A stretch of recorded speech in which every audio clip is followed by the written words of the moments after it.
Bismillah, Assalamualaikum warahmatullahi wabarakatuh. Perkenalkan, nama saya Husna dari kelas FM 18C dengan NIM 1057211211418. Kali ini ada dua jenis materi yang saya ambil dalam tugas final teknik analisis laporan keuangan. Yang pertama yaitu analisis perbandingan kinerja perusahaan, dan kedua yaitu rasio profitabilitas. Pertama yang akan saya jelaskan yaitu analisis perbandingan kinerja perusahaan. Yang pertama yaitu dengan menggunakan metode EVA atau Economy Value Added. Konsep ini merupakan pengukuran kinerja perusahaan yang mengukur nilai tambah ekonomi suatu perusahaan yang memperhitungkan biaya modal rata-rata tertimbang atas investasi yang ditanam. Pengukuran dilakukan dengan menghitung laba operasi setelah pajak dikurangi dengan biaya modal yang diinvestasikan.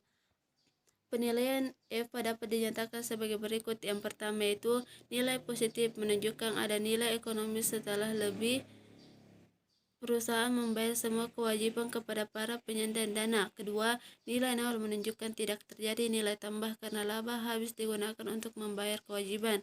Ketiga, nilai negatif, menunjukkan perusahaan tidak mampu membayarkan kewajiban para penyandang dana.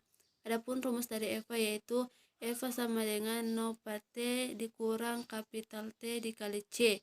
Adapun di mana EVA yaitu Economy Value Added, no per yaitu net operation profit after tax pada periode T, kapitalnya yaitu total hitung dan modal saham, dan C-nya yaitu biaya modal.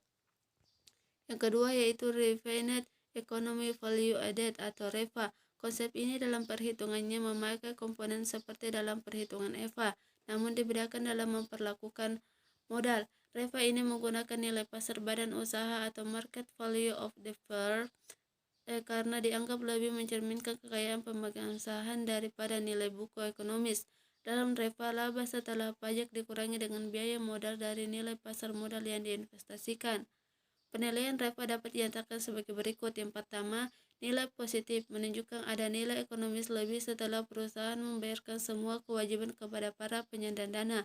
Kedua, nilai nol, menunjukkan tidak terjadi nilai tambah karena laba setelah habis digunakan untuk membayar kewajiban pada penyandang dana.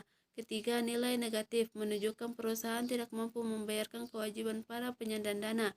Adapun rumus dari REVA yaitu REVA T sama dengan no per T dikurang MVAT dikurang 1 dikali KW, di mana REVA-nya yaitu Refined Economic Value Added, no per T yaitu Net Operating Profit After Tax pada periode T, MVT kurang 1 sama dengan nilai pasar dari badan usaha pada periode T1, dan KW-nya yaitu biaya kapital.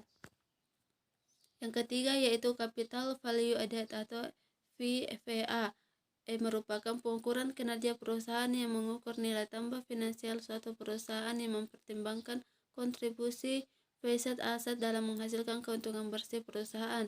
Secara otomatis nilai financial value added tersebut sebagai laba setelah pajak dikurangi dengan selisih equivalent depreciation minus depreciation. Adapun penilaian dari EVA yaitu nilai positif, menunjukkan ada nilai finansial lebih manakala keuntungan bersih perusahaan mampu menutup equivalent depreciation. Kedua, nilai nol, menunjukkan tidak terjadi nilai tambah karena keuntungan bersih setelah habis digunakan membayar equivalent depreciation. Ketiga, nilai negatif, menunjukkan keuntungan bersih perusahaan tidak mampu menutupi equivalent depreciation. Adapun rumusnya yaitu VVAT dikurang no per T dikurang EDT dikurang DT, di mana VFAT yaitu Financial Value Added pada periode T, no per T yaitu Net Operating Profit After Tax pada periode T, EDT-nya yaitu Equivalent Depreciation pada periode T, dan DR-nya yaitu Depreciation pada periode T. Yang keempat yaitu Market Value Added atau MVA. Konsep ini merupakan pengukuran kinerja perusahaan dalam menciptakan kekayaan bagi penyandang dana, menunjukkan selisih antara nilai perusahaan dengan nilai kapital, karena dalam nilai perusahaan ini nilai kapital terdapat komponen hutang yang sama. MVA adalah ukuran kumulatif dari kinerja perusahaan yang dihasilkan oleh berbagai investasi yang telah dilakukan atau akan dilakukan. Adapun penilaian dari MVA yaitu nilai positif, menunjukkan perusahaan mampu menjual saham di pasar dengan harga premium. Kedua, nilai normal menunjukkan tidak terjadi nilai tambah maupun pengurangan melalui pertumbuhan nilai kapitalisasi pasar atas saham. Ketiga, yaitu nilai negatif, menunjukkan perusahaan tidak mampu membayar nilai tambah karena saham yang diterbitkan atau harga saham yang di pasar di bawah nilai buku. Adapun rumusnya yaitu MVAT sama dengan SPT dikurang PST dikali OST, di mana MVAT yaitu market value added pada periode T, SPT-nya yaitu stock price pada periode T, EPST-nya yaitu equity per share pada periode T, dan OST-nya yaitu outstanding share pada periode T. Selanjutnya yaitu materi kedua, rasio profitabilitas. Pertama yaitu rasio margin laba bruto, merupakan rasio pengukuran presentasi sisa penjualan setelah perusahaan membayar harga pokok penjualan serta menggambarkan indikasi efisien operasi perusahaan dan penetapan harga jual. Rasio ini membandingkan antara laba bruto yang diperoleh perusahaan dengan tingkat penjualan yang dicapai pada periode yang sama. Rasio ini mencerminkan laba bruto yang dicapai dari setiap rupiah penjualan, sehingga semakin besar nilai rasio maka semakin besar pula kemampuan perusahaan yang diperoleh laba bruto. Munawir 2010. Adapun rumusnya yaitu gross profit margin sama dengan laba setelah pajak dibagi pendapatan usaha. Kedua yaitu margin laba neto. Rasio ini mencerminkan kemampuan manajemen untuk menghasilkan laba neto setelah harga pokok penjualan, beban operasi, beban lain-lain, dan pajak.